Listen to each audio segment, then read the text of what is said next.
미국을 포함한 서방 세계와 러시아가 냉전 이후 가장 큰 규모의 수감자를 교환한 것은 딱딱한 뉴스로 들리지만 상당히 인간적인 부분이 많습니다. 또 바이든 대통령과 해리스 부통령이 비행장에서 이들을 맞이했다는 것은 대선과 연관이 깊다는 뜻이기도 합니다. 시몬 바일즈가 미국인으로서는 2번 종합 금메달을 딴 최초의 선수가 된 뒤에 한 말 I love my black job. 이 말도 인간적이고 인종적이고 정치적입니다.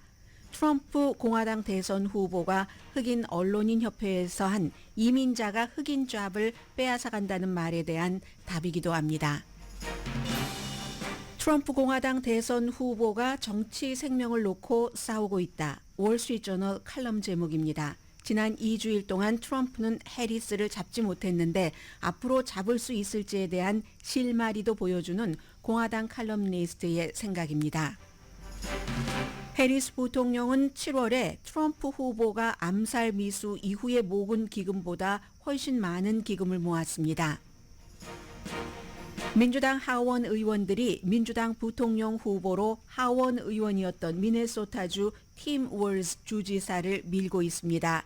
월즈 주지사는 특이한 이력을 가졌지만 보통 사람들에게 많이 어필하는 민주당 주지사협회 회장입니다. 7월에 새로운 일자리는 예상보다 적은 11만 4천 개가 만들어졌고 실업률은 크게 올라갔습니다. 연준이 이자율만이 아니라 노동시장 둔화도 걱정하게 됐습니다. 일자리 보고서와 수익률 발표에 따라 다우지수는 크게 내려가고 나스닥은 조정 중이며 어제 엔비디아는 6% 하락에 이어 오늘도 마이너스입니다. 이자율 인하가 늦은 게 아니냐 이런 전망이 나오고 있고 지적이 나오고 있고 이자율은 이미 내려갔다는 지적도 동시에 나옵니다. 여러분 안녕하십니까? 오늘의 미국 강혜신입니다. 어제 저녁부터 미국 텔레비전 화면에 쭉 보이는 것들이 있는데 오늘의 미국은 두 가지 이슈로 여러분들과 함께 하겠습니다. 맨 앞부분에요.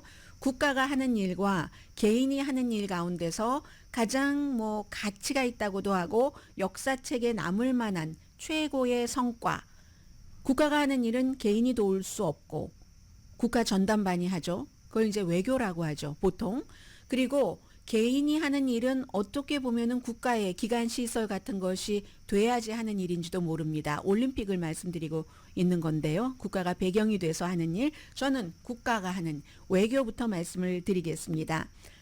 어제부터 계속 냉전 이후에 미국과 서방 세계가 러시아와 함께 가장 많은 수감자를 교환했다. 이건 정말 그 세계적인 뉴스잖아요. 많은 나라 7개국이 여기에 얽혀 있고 또 가장 복잡하기도 하고 못다한 말이 굉장히 많은 뒤에서 하는 일이 많은 이런 것을 이제 우리가 외교적인 승리라고도 얘기하고 외교적인 위협이라고도 말합니다. 그렇기 때문에 지금 대부분의 케이블 뉴스에서는 어제부터 트럼프와 해리스가 공항에 가기 전 앤드류 공항의 공군기지에 도착하는 비행기에서 내려오는 미국 사람들을 맞이하기 전부터 벌써 백악관에서 오늘의 미국 진행될 때였죠. 그랬던가요? 끝나고 나서였나요? 하루 종일 뉴스와 함께 하니까 제가 시차를 잘 기억을 못 하겠네요. 그래서 이제 바이든 대통령이 성명도 발표를 하고 가족들과 같이 미리 비행기 타기 전에 터키에서부터 또 중요한 게 터키가 이런 일들을 요즘 많이 합니다. 터키에서부터 엄마와 통화하고 이쪽에 엄마, 이쪽에 딸, 이쪽에 엄마, 이쪽에 아들 이런 식으로 통화하면 그 아이들은 또 그 엄마하고 전화 통화를 대통령이 집무실에서 이렇게 통화를 할 수 있게 해주는데 통화하면서도 그 10대들의 머리카락 만지는 습관이라든가 이런 일상 같은 것들이 고차원 방식의 외교의 성과에서도 다 보여지는 아주 굉장히 복잡한 것이었는데 오늘 미국의 모든 신문의 탑 뉴스가 이 내용입니다. 두 가지예요. 올림픽 가운데서도 아프리칸 아메리칸 미국인 체조에서 정말 따라갈 자가 없다고 하잖아요. 시몬 바일즈 그리고 그가 한 말과 바로 이 finally free가 됐다.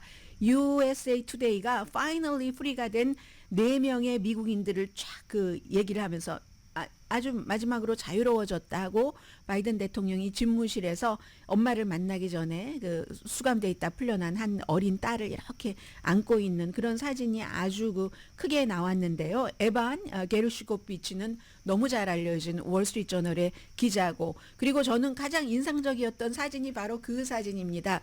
이 게르슈코비치가, 여러분들도 오늘 뭐 한국에서건 미국에서건 뉴스를 보시는 분들은 어떤 여성을 번쩍 들어앉죠.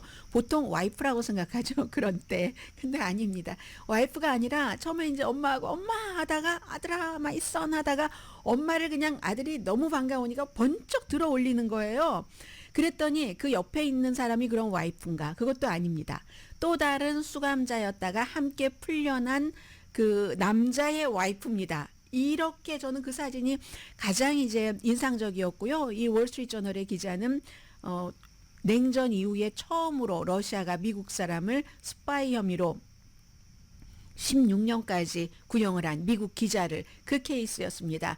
그런데 이제 미국으로 돌아올 때 조건을 붙였대요. 물론 이제 사면을 해주세요 하는 편지도 이 그 블라디미르 푸틴에게 썼는데, 첫 번째 조건이 내가 취재했었던 그 내용, 러시아가 나를 스파이라고 했었던 그 취재 일지를 나는 다 가지고 갈 수 있게 해달라. 그리고 사면 요청을 하는 편지를 쓰라고 하니까 쓰긴 했는데, 그 사면 요청하는 편지에 저랑 인터뷰하시겠어요? 이렇게 썼다고 하네요. 월스트리트저널 기자가. 그리고는 이제 해병대원 폴 웰렌, 이 사람은 국적이 많습니다. 미국, 영국, 아이리쉬, 캐나다 국적을 갖고 있는데 2018년도에 체포됐는데 스파이 혐의로요. 16년 징역형을 받고 꽤 오래 복역을 했었죠. 그런데 이 사람은 사실은 왜 미국의 그 농구 선수가 그 베이프 기구를 가지고 가다가 잡혔을 때 뭐 꽤 감옥살이를 하다가 풀려났잖아요. 그때 함께 풀려날까 했는데 풀려나지 않아서 굉장히 그 주목받은 사람이고, 그래서 그 농구 선수가 이 사람을 이제 석방시키기 위해서 엄청나게 노력을 했습니다. 또 다른 사람은 러시아계의 미국인인 저널리스트입니다. 알수 쿠르마세바. 딸을 안고 있는 뭐 이 딸, 그 바이든 대통령과 같이 사진 찍은 그런 그 딸이에요. 미국이 지원하는 그 라디오 프리 유럽, 라디오 프리 에이시아도 있잖아요. 거기서 일을 했었고, 또 다른 사람은 미국에서 거주하고 있는데 아주 유명한 러시아의 야당 정치인은 블라디미르 카라무르사. 이렇게 네 사람이 이제 온 겁니다. 그리고 왜 알렉세이 나발리, 푸틴에 그렇게 저항을 하다가 결국은 감옥에서 숨진, 그 당시에 알렉세이 나발리가 숨졌을 때 미국이 알렉세이 나발리를 석방시키려고 했는데 그런 그 찰나에 숨졌다는 얘기가 나왔었잖아요. 그게 이제 사실이었고, 그리고 나발리는 숨졌지만 그 고인이 된 나발리와 함께 일했었던 그의 동료들도 이제 뭐 좀 이렇게 풀려났고요. 미국 사람만 풀려난 게 아니니까.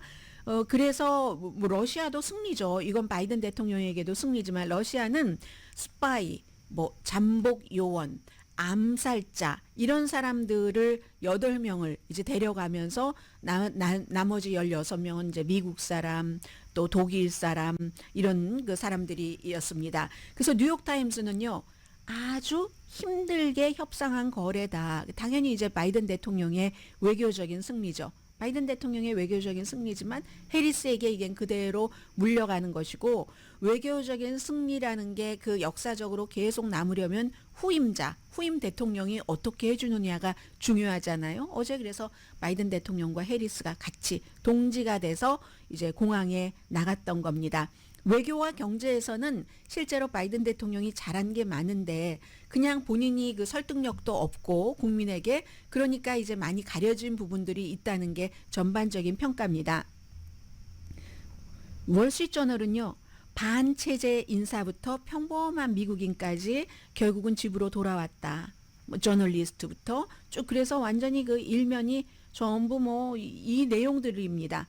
그리고는 반드시 동시에 가는 게 이 올림픽에서의 미국의 여자 체조 선수들 금메달 받고 개인도 받고 하는 그런 내용입니다. 워싱턴 포스트는 이 인질 외교가 사실 지금 공화당 측에서는 이게 뭐 러시아의 승리지 무슨 미국의 승리야라고 얘기를 하는데 러시아가 왜냐면은 러시아 푸틴이 가장 원했었던 바딤 클라시코프라는 사람을 돌려줬기 때문에 그럽니다. 체첸 이 문제와 관련해서 암살자였는데 푸틴이 원하는 사람을 돌려줬다. 이 부분 그래서 이제 그런 지적 미국과 동맹국들이 정말 역사적으로 수합했다. 이 이제 수감자를 교환한 아주 똑같습니다. 해서 이제 요즘에는 터키가 이러한 그 중재자 역할을 많이 하죠. 어떤 때는 터키는 러시아와 무척 친합니다. 그러다가도 미국이 꼭 필요할 때는 또 이렇게 해줍니다. 그쪽 공항에서 이 네 분이 메릴랜드 앤드류 공군기지로 와서 지금은 아마 텍사스 쪽으로 갔을 거예요. 군기지가 있는 그곳에서 여러 가지 뭐 건강 점검도 받고 해야지 되기 때문에요. 해리스 부통령이 어제 그 자리에 나가서 그렇게 얘기를 했죠. 우리의 대통령이 외교의 파워를 아는 사람이다. 또 외교의 강함도 아는 사람이고 동맹의 강함을 아는 사람이다 하고 대통령을 굉장히 이제 치켜 세웠습니다. 그 이전에 카멜라 해리스는 낮에 텍사스 그 휴스턴 가는 그런 그 비행기에서도 딱 그 비행기 타기 전에 역시 이 문제에 대해서 언급을 했고 전 같으면 이렇게 부통령까지 나서서 두 번이나 발언을 하지 않습니다. 그런데 이 부통령이 지금은 민주당의 대통령의 후보이고 또 바이든 대통령으로서도 본인의 레가시가 잘 이렇게 지켜지고 제대로 표현이 되려면 본인의 후계자가 가는 것이 맞는 거죠. 그래서 이제 이렇게 함께 나온 겁니다. 아무튼 이런 일이 있으니까 결국은 이제 쫙 보면은 이제 바이든 대통령이 집무실에서 뭐 엄마 아빠 누구 친척들과 미국으로 오기 전에 얘기 좀 하세요 했을 때 어떤 가정은 다 기도를 하는 거예요. 아주 얌전하게 기도하는 가정도 있고 어떤 가정은 또 아이가 어릴 때는 그냥 마냥 좋아라 하는 평소 그대로의 모습도 보여주고 아무튼 제가 으뜸으로 봤었던 사진은 월스트리트저널 기자가 엄마를 쩍 안고 옆에서 다른 그 같이 수감됐던 사람의 와이프가 너무 좋다고 막 손을 이렇게 왜 있죠? 왜 여성들의 가장 그 아름다움 나이는 들었는데 순진하게 천진한 그 마음속에서 나오는 그 표정이 있죠. 저는 이 사진이 굉장히 좋습니다. 그래서 이제 이런 부분들이 저는 말씀을 드리고 싶고 여기에 대해서 지금 트럼프 쪽에서는 아니 이거 푸틴 좋아하는 거지? 이렇게 얘기하고 푸틴이 이렇게 여기에서 서로 합의를 해준 것은 트럼프를 무서워하기 때문이다. 이렇게 얘기를 했습니다. 트럼프를 무서워하기 때문이라고 하는데 트럼프가 대통령이 되면은 너무나 강력하기 때문에 이제 그 본인들이 원하는 협상을 할 수 없으니까 트럼프가 대통령이 되기 전에 협상을 하는 게 낫다라고 생각을 해서 그렇게 했다는 거고요. 이게 이제 JD 벤스 부통령이라든가 부통령 후보라든가 부통령 후보가 될 뻔했던 이제 노스다코타의 주지사라든가 이런 사람들이 하는 얘기입니다. 그리고 이것을 보면은 푸틴은 트럼프가 대통령이 될 것이라는 것을 확인하고 있다. 뭐 생각은 여러분들께서 알아서 하시기 바라고요. 그래서 이제 지금 트럼프 쪽에서 나온 발언은 그런 부분입니다. 트럼프 전 대통령은 내가 대통령이 되면 이런 사람들 다 금방 데리고 올 수 있어. 하루 만에 데리고 올 수 있어. 이렇게 그동안 말을 해왔었던 사람이고요. 아무튼 그렇습니다. 그리고 이제 두 번째는 미국의 모든 신문에 이 이슈와 함께 탑뉴스는 특히 시몬 바일즈 여자 선수가 체조 선수가 27살이나 됐는데 나이 많은 편이죠. 그것도 연속 개인 그 금메달을 탄 게 아니라 이 사람 이제 최다 금메달 9개예요. 최다입니다. 메달이 최다 9개고 6개가 금메달이고 이번에 파리에서 2개를 받았는데 올림픽 역사상 개인 종합 금메달 2번 딴 3번째 여자 선수고 미국 선수로는 처음입니다. 그러면 그 나머지 2번은 구소련이었죠. 근데 이게 1960년대 이후에 또 처음이라는 얘기예요. 아무튼 유일한 미국 체조 선수 개인 종합 금메달 2번 딴 그리고 1952년 이후에 가장 나이가 많은 여자 올림픽 체조 챔피언입니다. 그런데요, 이게 개인적으로 말씀드리자면 인종 이전에 쉽지 않았어요, 이번에. 왜냐하면 그 브라질의 선수 레베카 안드라데 그 은메달 딴 이 선수도 너무너무 힘든 사람이었고 그리고 미국의 수닐리 를 뭐 좋아하시는 분들 굉장히 많으시던데요. 동메달 땄습니다. 브라질 선수도 제쳤어야지 됐고 후배인 이 수닐리 동메달 선수도 제쳤어야지 되는데 지금 그 시몬 바일즈가 하는 얘기가 레베카 안드레아가 세계 랭킹 2위예요. 여러분들이 더 잘 아시겠죠. 그런데 이제 너무너무 이렇게 나에게 근접하게 경기를 할 때 따라와 본 선수가 없었기 때문에 나도 내 안에 최고의 것을 끌어냈어야지 됐다. 그런데 내가 도쿄 올림픽에서는 정신력이 약했었지만 이 내 안에 최고의 것을 끌어내면은 모든 게 잘 될 것이라고 믿었었다라고 얘기합니다. 이리하여 27살의 체조 선수가 4년 만이 아니라 도쿄에서 기권했으니까요. 8년 만에 이렇게 다시 금메달을 받은 겁니다. 도쿄 올림픽에서 기권하고 3년 뒤에 이 기권한 이 문제도 어제부터 많이 지금 얘기가 되고 있는데 JD 벤스가 당시에 뭐라고 얘기를 했냐면 박스에 나와서 아니 왜 이 시몬 바일즈를 그렇게 사람들이 칭송을 하지? 이긴 사람이 아니고 루저인데 졌는데 기권했는데 왜 그러느냐 말이야 이렇게 얘기를 많이 했거든요. 그랬더니 또 이제 민주당의 전국위원회의 대변인인 에이다 로스가 아니 역사상 가장 인기 없는 부통령 후보가 정말 실수투성이의 말들을 많이 하는데 그런 말도 했더구먼요. 말하자면 이런 식이에요. 다른 사람이 가장 약한 순간에 그렇게 콕콕 찌르는 건 아니다. 그 당시에 그 어린 시몬 바일즈에 대해서 박스에 나와서 JD 벤스라는 좀 어른이 그렇게 얘기를 했었던 겁니다. 그 바일즈가 당시에 그건 이제 사람들마다 의견이 다를 수 있어요. 어떤 사람은 아니 그래도 국가대표로 갔는데 그렇게 정신이 따라와 주지 않는다고 기권을 할 수가 있어. 하지만 어떤 사람들은 그로 인해서 운동선수들의 이제 정신적인 이런 것들을 또 생각도 하게 됐고 많은 개선책도 나왔고 하기 때문에 의견은 반반이었습니다. 시몬 바일즈가 이제 도쿄 올림픽에서는 몸을 이렇게 조정할 때 기능을 잃어버렸잖아요. 그리고는 안 되겠다 싶어서 이제 기권을 했는데 너무너무 강한 그 압박감을 느꼈다는 거죠. 도쿄 올림픽에 가기 전부터. 그래서 그게 이제 정신에 영향을 미쳤고 그 뒤에 이제 2년 동안은 완전히 이제 휴식을 취했는데 지금 생각해 보니까 도쿄에 가기 전에 체조를 하는 사람이니까 몸을 다칠까봐 너무너무 신경을 써서 몸에만 신체만 신경을 써서 정신 건강도 신경을 썼지만 소홀했었다. 이게 어제 바일즈가 다시 금메달을 받고 한 얘기거든요. 그래서 그때 부상을 당했는데 그것은 신체의 부상이 아니라 정신적인 부상이었고 그 당시에는 난 다시는 체조를 할 수가 없겠구나 이렇게 생각을 했답니다. 근데 몇 년 지나면서 그걸 극복을 해서 지금은 세계 랭킹 2위가 아무리 나를 따라와도 내가 내 안에 있는 모든 걸 끌어내면 이길 수 있을 거야 이렇게 했다는 거죠. 결국 포기하지 않았다는 거죠.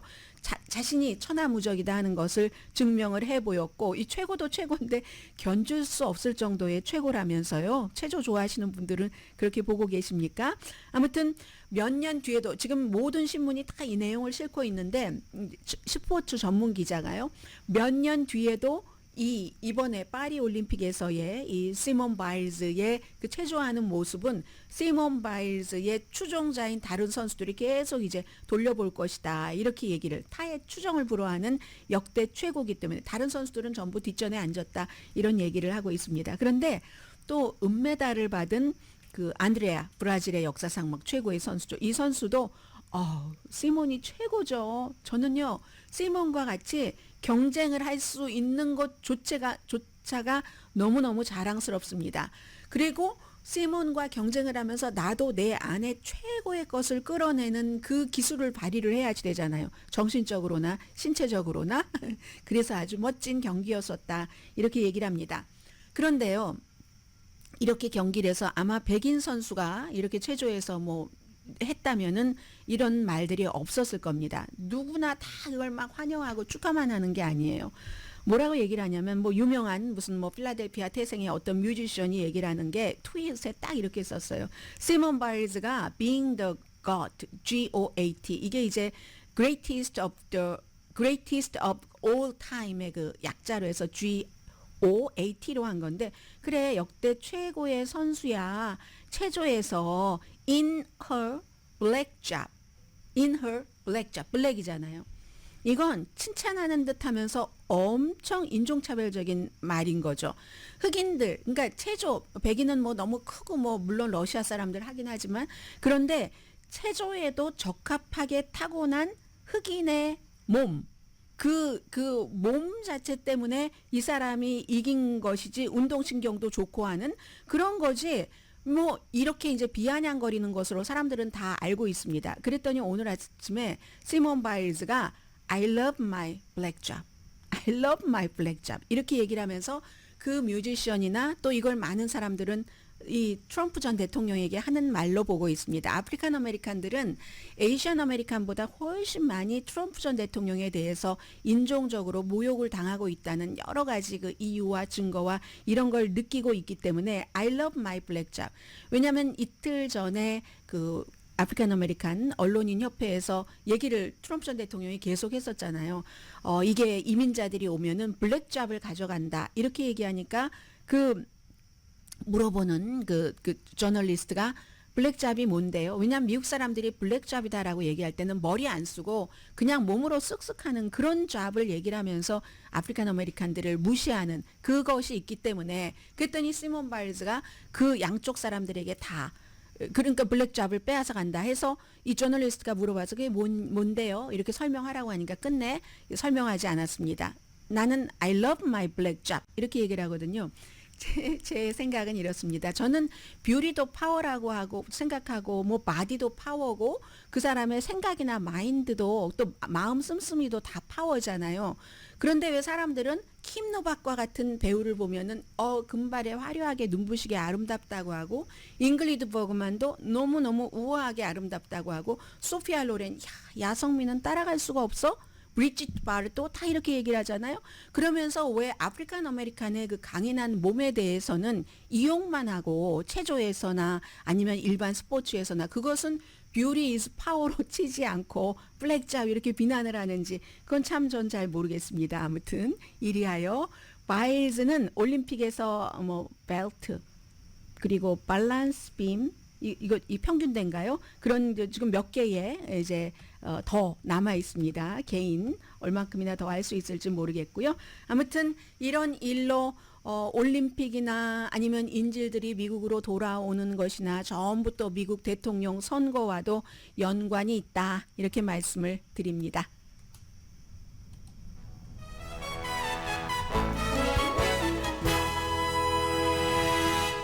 드릴 말씀 많았는데 줄였어요.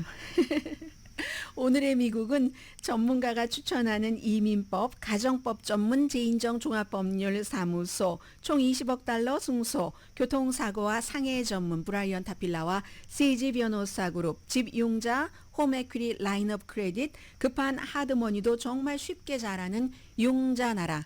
공동폰입니다. 라디오 서울 방송 오늘의 미국 듣고 계십니다. 오늘의 미국을 듣고 계신 분께서 이제 저에게 항의를 해주셨던 부분이기 때문에 하나 좀 짚고 가겠습니다. 어떤 게 있었냐면 그 어제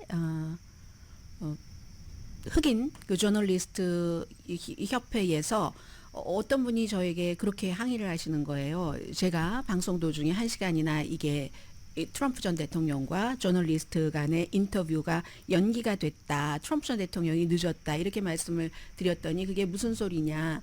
기자가 늦게 와서 그렇게 된 거다라고 얘기를 하시는데 기자들이 왜 늦게 가겠습니까? 전직 대통령이 인터뷰를 하는데 그리고는 나중에 또 어떤 분은 그 기술적인 문제로 그랬지 뭐 이렇게 얘기를 하는데 그게 아니라 이제 이렇게 이슈가 막 되니까 이제 가짜들이 막 또 이제 판을 치고 얘기를 하잖아요. 그랬더니 할 수 없이 원래 얘기하지 않으려고 하다가 흑인 저널리스트 협회의 회장이 켄 레몬 회장이 오늘 그 악시오스와 인터뷰에서 발표를 했습니다. 이게 트럼프 전 대통령 때문에 늦어졌는데 왜냐하면 트럼프 전 대통령이 인터뷰는 하는데 인터뷰하는 도중에 팩트 체크를 하지를 않기를 원했답니다. 거짓말하기로 작정하고 나온 거예요. 그러니까 이제 저널리스트들인데 그것을 용납을 할 수가 없잖아요. 아니 뭐 적절하게 그런데 또 이 저널리스트 이벤트에서도 전 대통령을 딱 어차피 논란이 많았는데도 초대를 했으니까 무대에 올려야지 되고 해서 이제 서로 그래도 우리는 그건 안 돼, 그거는 안 돼 하고 있는 상황에 물론 기술적인 문제가 약간 있었답니다. 왜 현장에선 그렇잖아요. 근데 그거는 이제 금방 해결된 그런 문제고 트럼프 전 대통령이 거의 1시간 동안이나 이제 무대에 올라오지 않았는데 몇천 명이나 사람들은 기다리고 있고 해서 할 수 없이 켄 레몬이 트럼프가 못 나오게 됐다라고 얘기를 하려고 무대에 올라가려고 했답니다. 그때에 이제 그 트럼프 전 대통령이 올라오더라는 겁니다. 이제 트럼프와는 취소다, 팩트 체크를 안 한다고 해서 하는데 트럼프 전 대통령이 올라왔고 트럼프 전 대통령은 이 인터뷰가 끝난 뒤에 오디오 문제로 그렇게 뭐 연기가 됐다 이런 얘기들을 했다는 건데 트럼프 전 대통령이 어제 그랬잖아요. 굉장히 루드하고 네스티하다라고 얘기를 했는데 그게 왜 그랬냐면 본인은 여기다 팩트 체크하지 말아라. 인터뷰하는 동안에 저널리스트 협회는 팩트 체크를 해야지 된다. 방송이니까 더군다나 더 그렇게 해서 이 ABC의 저널리스트가 트럼프 전 대통령이 무슨 뭐 불법 체류자들이 블랙잡을 다 뺏어간다 하면은 팩트 체크를 막 하기 시작했잖아요. 그거 사실 아닌데요. 사실은 이런데요. 이렇게 얘기를 하기 시작했잖아요. 그래서 아마 화가 났던 것 같습니다. 루드하다고 하고 네스티하다고 하고 해서 원래 1시간으로 예정됐었던 것을 한 40분 정도만 하고 트럼프 팀에서 끝내라고 하니까 끝냈었던 이게 팩트입니다. 자, 이게 팩트라고 말씀드리고요. 그리고 왜 그러면 이 블랙 이슈를 카멜라 해리스가 아프리칸 아메리칸인 거 모르는 사람이 어디 있겠어요. 또 어떤 분들은 카멜라 해리스가 계속 인도계만 이렇게 얘기했잖아요. 그건 아니죠. 그건 이제 여러분들께서 그런 방송이나 그런 유튜브를 보셔서 그런 생각을 하시는 거고요. 카멜라 해리스는 예전부터 엄마 인도계, 아빠 흑인 해서 나는 그냥 아메리칸이다, just 아메리칸이다라는 표현을 많이 썼어요. 모든 것을 다 포용한다는 뜻에서. 그리고 트럼프도 알면서 뭐 기금을 얼마나 많이 지원을 했는데요. 아무튼 그런데 왜 그러면 구태여 이 문제를 가지고 와서 카멜라 해리스를 내가 직접적으로 간접적으로 오래전부터 알았지만 해리스가 흑인이라는 것은 내가 몇 년 전에 알았어. 몇 년 전부터 해리스가 흑인이라는 것을 강조를 해서 그것으로 사다리를 타고 뭔가를 잡으려고 했었을 그때부터 알았어. 뭐 이렇게 얘기를 했잖아요. 왜 그랬는가? 카멜라 해리스가 흑인인 줄 모르는 사람이 어디 있어요. 지금도 흑인이라고 흑인이 아니라고 생각을 하시는 분들은 어디 가서는 속으로만 생각하세요. 그렇게 얘기하시면 상대가 싸우기 싫어서 아무 말 안 하는 거지. 아유 무식하긴 이렇게 여러분들 평가받으신다니까요. 제가 팁 드린 거예요. 저 미워하지 마시고요. 아니요. 미워하시는 건 자유인데 저는 여러분을 미워하지 않습니다. 팁 드린 거예요. 왜 그러는가? 다 사람들이 알만한 사람은 다 아는 건데 보통 그냥 평균 정도의 상식만 가지고 있는 사람은 그냥 주의를 산만하게 하려고 진지한 이슈에서 벗어나게 하려고 지금 이슈를 본인 쪽으로 끌어오고 싶은데 전부 해리스 쪽으로 가 있으니까 트럼프 얘기를 할 기회가 없잖아요. 그렇게 그리고 이건 이제 트럼프 전 대통령의 전매 특허입니다. 오바마가 미국에서 태어나지 않았다고 하거나 아니면 또 해리스가 부통령 되려고 할 때는 역시 뭐 비슷한 문제 본인이 대통령이 되려고 할 때도 뭐 강간범이 막 다 온다고 하더니 한번 그렇게 얘기를 해놓고 나면 그 다음에는 그 얘기가 더 강해져야지 사람들에게 엔터테이닝을 해줄 수가 있잖아요. 그러니까 이제는 강간범은 물론이고 정신병자에서 사람들을 다 감옥에서 다 미국으로 보낸다고 얘기를 하고 있잖아요. 이제 미국 아래에 있는 그런 나라들에서 아무튼 그 이슈는 사람들이 다 아는데도 본인 지지자들은 모르는 사람들도 있다고 판단을 하는가 보죠. 주의를 산만하게 돌려보려고 시선을 끌어보려고 그런 면에서 그런 거고요. 그리고 뭐 이 돈 문제는 지금 뭐 크게 중요한 것 같진 않은데 중요하기도 하고 해리스가 7월 달에 3억 1천만 달러를 모금을 했고 근데 7월 달이라고 해봐야 7월 21일에 바이든이 사퇴를 했으니까 바이든이 그 전에 모아둔 것까지도 포함된 겁니다. 그 모아둔 것보다 더 많이 모으긴 했죠. 이 해리스가 뭐 한 2억 달러 정도를 모았으니까 여기서 중요한 건 돈의 액수가 아니라 이게 트럼프보다 2배 이상 많다. 이게 중요한 게 아니라요. 94%가 200달러 미만을 낸 그러니까 풀뿌리 사람이었다는 겁니다. 200만 명이 넘는 기부자. 기부를 한 그 기간에 기부를 한 3분의 2가 처음으로 기부를 해본 사람. G세대 젊은 세대 기부자가 10배 이상 늘어났다는 거거든요. 이게 굉장히 중요하죠. 그리고 이제 트럼프 전 대통령도 7월 달에 약 1억 3,900만 달러 정도를 모았고 트럼프 전 대통령은 암살 시도 이후에 1억 2천만 달러, 1억 1,200만 달러인가요? 그 정도를 모았잖아요. 아주 금방. 그런데 해리스도 그렇게 금방 2억 달러를 모았으니까 이것도 해리스가 훨씬 많이 모은 겁니다. 그리고 더 중요한 건요. 지금 제가 말씀드린 이 두 가지는 전부 각자의 캠프에서 얘기를 한 거예요. 정확한 것은 이달 말에 이제 캠페인 보고서가 숫자로 페이퍼로 확인이 돼야지 정확한 건 알 수 있습니다. 지금부터 오늘 제가 가장 재미있게 읽었었던 칼럼을 하나를 소개를 해드립니다. 월스트리트저널의 패기 누난이라는 공화당 칼럼니스트입니다. 트럼프 정치 생명의 싸움. 해리스 등 뒤로는 바람이 살랑살랑 불어가고 있고 지난 2주일 동안 해리스가 분명히 강했다. 이런 지적을 하면서 쓴 칼럼니스트의 글입니다.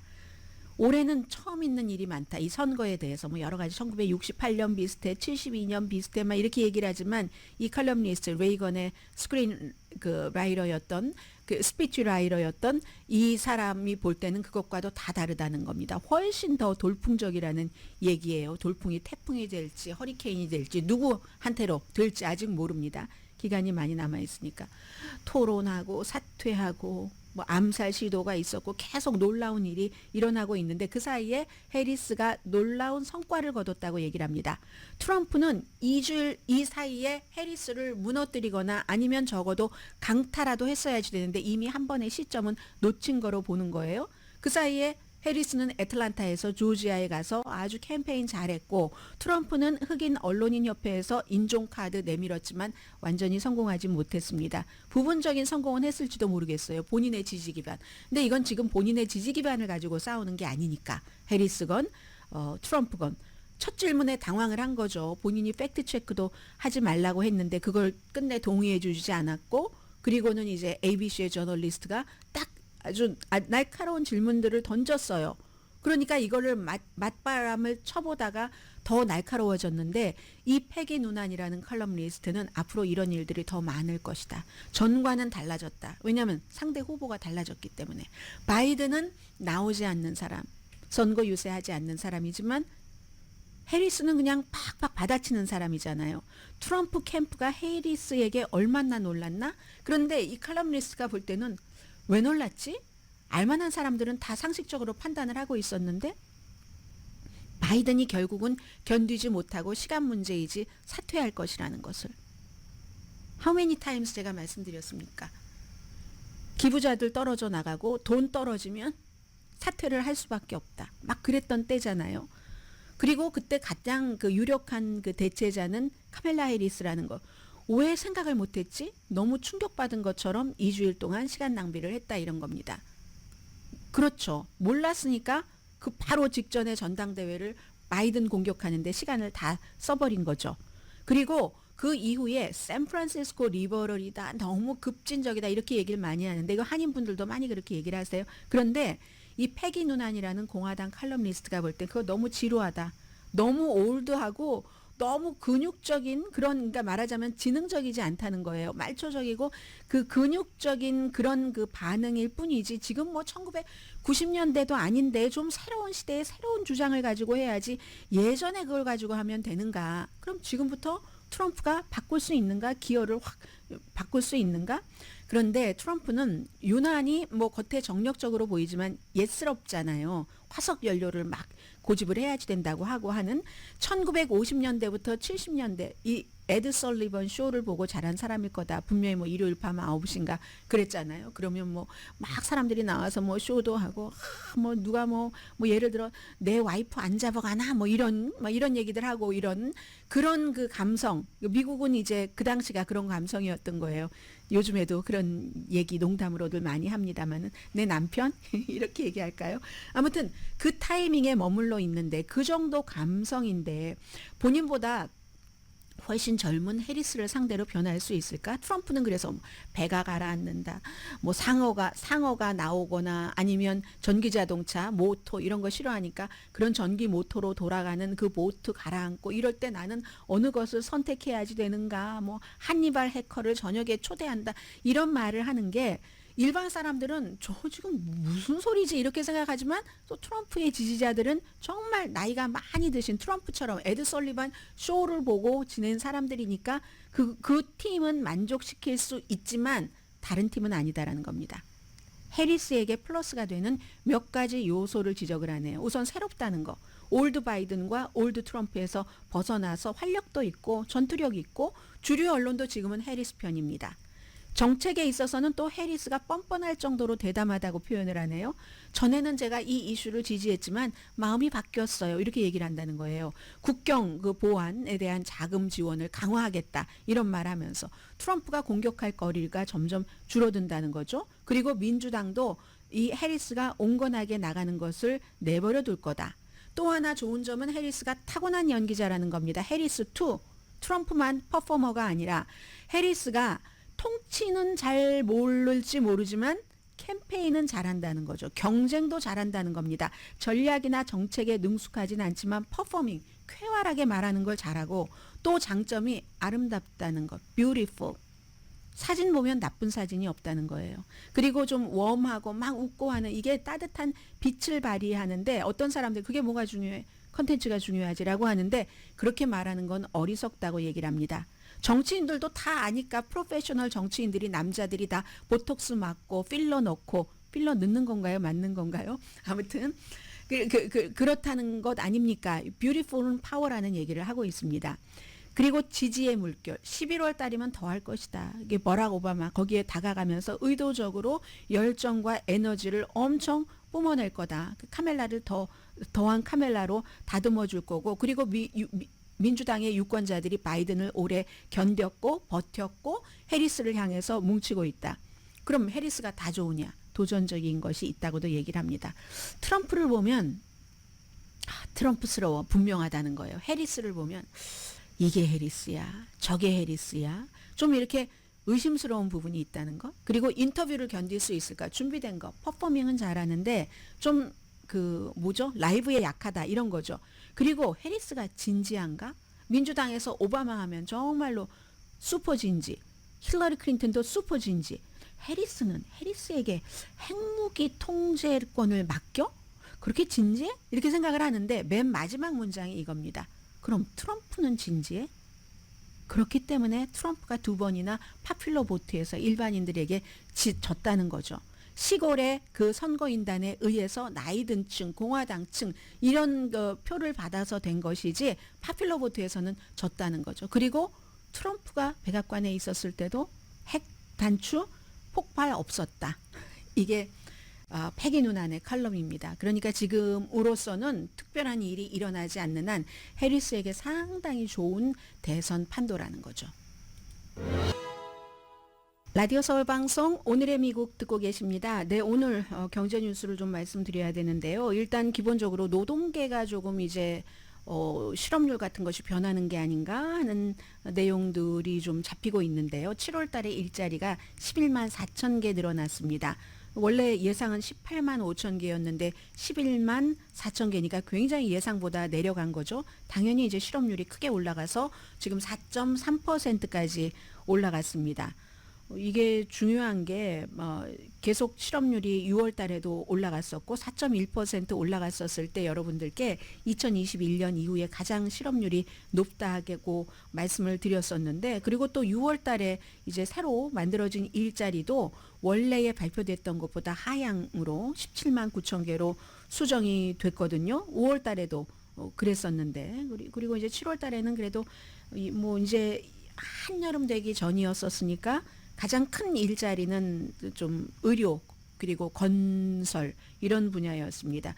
제일 많이 일자리 잃어버린 거 오늘 막 주식시장 지난주 이번 주 정신없이 내려가잖아요. 기술 분야도 일자리 자체도 많이 잃어버렸습니다. 시간당 임금은 12개월 동안 0.2% 아니 한 달 전에 비해서 0.2% 1년 전에 비해서 3.6% 증가했습니다. 그럼 우리는 이제 이 모든 것들을 항상 이자율과 연관을 시키는데 이미 제롬 파웰 의장이 엊그제 다음 달에 이제 금리를 내릴 수 있다는 암시는 줬고 그런 암시는 주면서 이제는 이자율만이 유일한 관심사가 아니라 노동시장이 너무 많이 이제 슬로우해지니까 이게 또 사람들이 일자리가 부족해져서 일을 못하면 돈을 덜 쓰잖아요. 이것도 경제에 타격을 줄 수 있네 하고 걱정을 해야지 되는 그런 시간이 왔다는 거고요. 저축률도 많이 전보다는 줄어들었습니다. 그래도 지금 이제 파웰 의장이 대응할 준비가 잘 돼 있다라고 얘기를 하긴 했지만 어쨌든 9월 달에 금리를 만약에 인하한다면 이거 뭐 경제라든가 또 침체된 주택 시장에 대해서는 좀 압박이 완화되겠죠. 주택 시장이 또 워낙 덩치가 큰 그런 곳이고 또 뭐 가구도 있죠, 뭐도 있죠, 뭐 커튼도 있죠. 들여와야지 될 것들이 많잖아요. 그럼 이자율 뭐 9월 달에 내리는 거 민주당 바라고 공화당 바라지 않는 것. 근데 이자율은 이미 내려갔다 하는 보도도 나옵니다. 이건 왜 그러냐면은 어제 이제 10년 만기 국채 그 수익률이 4% 미만으로 뭐 이 정도면 폭락이거든요. 지난주에 0.25포인트 이상 내려갔고 5월 말에 대비하면은 0.6% 이상 내려갔습니다. 이 국채 금리가 시장 금리의 이제 기준이 되니까 그런데 기본적으로 2년 만기보다는 높아야 되잖아요. 당연히 장기는 우리가 예측하기가 힘드니까 이자율 많이 줘야지 되는데 그런데 이제 이게 4% 미만으로 폭락했기 때문에 중요하죠. 그리고 이제 장기 금리가 주택 시장이라든가 이런 데에 영향을 미치니까 이자율 결정할 때 그래서 이미 이자율은 내려갔다. 뭐 이렇게 얘기하고 계시는 분들도 계시고요. 지금 오늘 어마어마하게 내려갑니다. 다우 지수가 특히 뭐 한 700포인트에서 900포인트 정도까지 그 사이에 내려가고 있고 뭐 예를 들어서 지금 모든 주가가 다 내려가고 있거든요. 아마존도 그렇고 9% 제가 들어오기 전에 하락했던데요. 애플은 사실은 3분기 실적 예상보다 좀 뛰어넘었는데도 불구하고 다른 곳이 안 되니까 애플도 안 되는 거예요. 엔비디아는 어제 6% 하락하고 오늘도 지금 엔비디아 많이 하락 중이거든요. 이건 이제 사람들이 걱정을 하는 거죠. 인공지능의 미래에 대해서 뭐 걱정도 하기도 하고 노동시장이 이렇게 안 좋아 하는 그런 걱정들도 있고 해서 그렇습니다. 경기 침체 이후에 가장 큰 손실을 본 주식들도 계속 내려가고 있어요. 뱅크 오브 아메리카, 카테필라 이런데 뭐 그리고 미국이 내려가면 당연한 것 아닌가요? 유럽과 아시아, 일본 뭐 니케이도요. 밤새 5.8%가 하락했다는 거. 전 세계에 지금 미국 주식 시장 이제 그 파장을 일으키고 있습니다. 지금 이자율 내리는 것이 너무 늦은 거 아니야? 이렇게 얘기하는 목소리가 많이 들립니다. 변호사를 이재용 변호사로 바꾼 게 제 인생에서 가장 잘한 선택이었습니다. 교통사고가 났을 당시엔 정황이 없어 되는 대로 변호사를 구했는데 아는 분이 큰 사고니까 이재용 변호사를 찾아가 보라고 했죠. 수많은 승소의 기록들이 증명합니다. 최선을 다해 도와드리겠습니다. 대형 교통사고 전문 이재용 변호사 그룹 213-383-3838 213-383-3838 강원도 먹거리 종합장터 감자바우 7월 한 달간 여름맞이 김치류를 제외한 전 품목 40%에서 70% 파격 세일. 매콤달콤 명태 비빔냉면 6불 20 밥도둑쪽이 20마리 단 5불. 입맛 없을 때 지져 먹고 끓여 먹고 볶아 드세요. 삶은 시래기 2불 40 찹쌀류가 200g 3불 60. 감자바우 세일 한번 시원하네. 전 상품 저렴하게 구매하실 기회를 놓치지 마세요. 공강김치가 도착했으니 문의주세요. EBT 손님 환영하는 감자바우. 올림픽과 크랜셔 323-272-4354. 안녕하세요. 한국 전통 장례 플래너 조마리아입니다. 먼 미래를 위한 장례 준비는 선택이 아니라 필수입니다. 사랑하는 자녀와 소중한 이들에게 정신적, 경제적 부담을 덜어주세요. 장례보험, 장례에 관한 모든 업무는 오랜 경험의 조마리아와 상담하세요. 한국 전통 장례 플래너 조마리아 310-987-0736 310-987-0736. 오늘 점심은 뭘 먹지? LA에서 유명한 구포 추어탕에 추어 불고기 콤보. 여기에 전복을 추가한 전복 추어탕 어때요? 새롭게 리모델링한 건물 맛있는 아침 식사로 여러분을 모십니다. 오, 맛도 챙기고 건강도 챙기고 일석이조. 담백한 고향의 맛 LA 추어 요리는 구포 추어탕. 월요일에서 토요일 오전 8시부터 저녁 7시까지 영업하는 구포 추어탕. 팔가와 베렌도 213-384-5537 213-384-5537. 오후 5시 이전은 주차 무료. 라디오 서울 2024 파리올림픽 특집 방송. 라디오 서울의 2024 파리올림픽 특집 방송은 결이 다릅니다. 스포츠 명앵커 출신 유지승 앵커가 진단하고 예측하고 한국은 물론 전 세계 각국의 관심 경기 소개와 예상 등 전문 스포츠 앵커의 날카롭고 명쾌한 특집은 라디오 서울에서만 들으실 수 있습니다. 매일 오전 8시 25분 라디오 서울 모닝뉴스에서 만나보시기 바랍니다. 가장 빠르고 정확한 라디오 서울 2024 파리올림픽 특집 방송 CBB뱅크 융자나라 제공으로 함께합니다. 김 사장, 무슨 좋은 일 있어요? 골치 아파했던 부동산 처분하고 DST 부동산으로 투자해 진정한 은퇴 생활을 즐기고 있다네. DST? 네, 1031 익스체인지 가능한 DST 부동산 투자는 IRS에서도 인정한 대형 부동산 매물에 공동 투자를 할 수 있는 새로운 부동산 투자 기법으로 모든 관리와 비용을 회사에서 100% 책임집니다. 높은 렌트 인컴과 추후 부동산 시세 차이까지 DST 투자 프로그램. 지금 EMP 자산운용에서 알아보세요. 213-215-5473.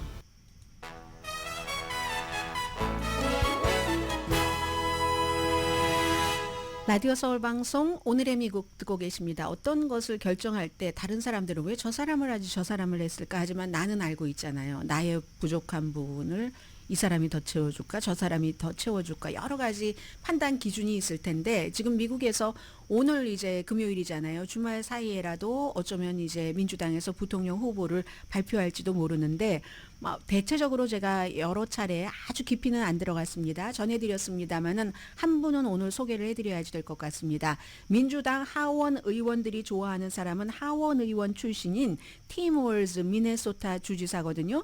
근데 이분은 12년 동안 하원 의원이었고 특히 재향군인위원회에서 아주 큰 역할을 했습니다. 미국 하원 의원 가운데서 제일 높은 직책의 군인 뭐였었죠? 제가 군인 계급을 잘 모르는데 아무튼 높은 계급이었었다고 하거든요. 국방부에서도 엄청 좋아하고요. 그런데 해리스의 경우는 앞에 그 월스트리트저널에 패기 누난이 지적을 했지만 그렇게 진지한가 이 점을 이제 채워줘야지 되는 겁니다. 그러니까 통치를 해본 사람, 주지사니까 통치를 해본 사람이잖아요. 그렇게 보면은 애리조나주의 연방 상원의원보다는 훨씬 낫고 60세입니다. 진보적이에요. 저는 근데 이게 하나 진보인데 이거 택할까 모르겠는데 중서부의 블루칼라 백인 워킹 클래스에 굉장히 어필하는데 이분이 많은 사람들처럼 너무 막 유명한 집안의 사람도 아니고 아주 유명한 대학교를 나오고 이런 사람도 아니거든요. 처음에 그냥 그럭저럭 지내다가 농업, 제조업 분야에서 일하다가 사우스다코타의 어떤 인디언 보호구역에서 미국에서 가장 가난한 지역에서 교육하다가 석사학위를 받고 그리고 하이스쿨에서 선생님이 되다가 존 케리 대선 캠페인에서 자원봉사하면서 이제 이렇게 정치인이 된 거거든요. 몇 안 되는 시골 지역의 민주당 그 하원 의원이고 코비드 19. 근데 이제 이분도 약점이 있어요. 이 조지 플로이드 사망했었을 때 미니아폴리스에서 약탈 같은 거 많이 일어났잖아요. 그런 문제는 어떻게 할 것인가? 그런데 지금 해리스 캠프에서 weird, 이상하지 않아? 대통령, 부통령 이렇게 말하는 거예요. 아주 굉장히 공격적이에요. 그런 것도 바로 이분이 제일 먼저 얘기를 했다고 하니까 팀 월즈를 주목해 볼 만한 사람으로 소개를 해드렸고요.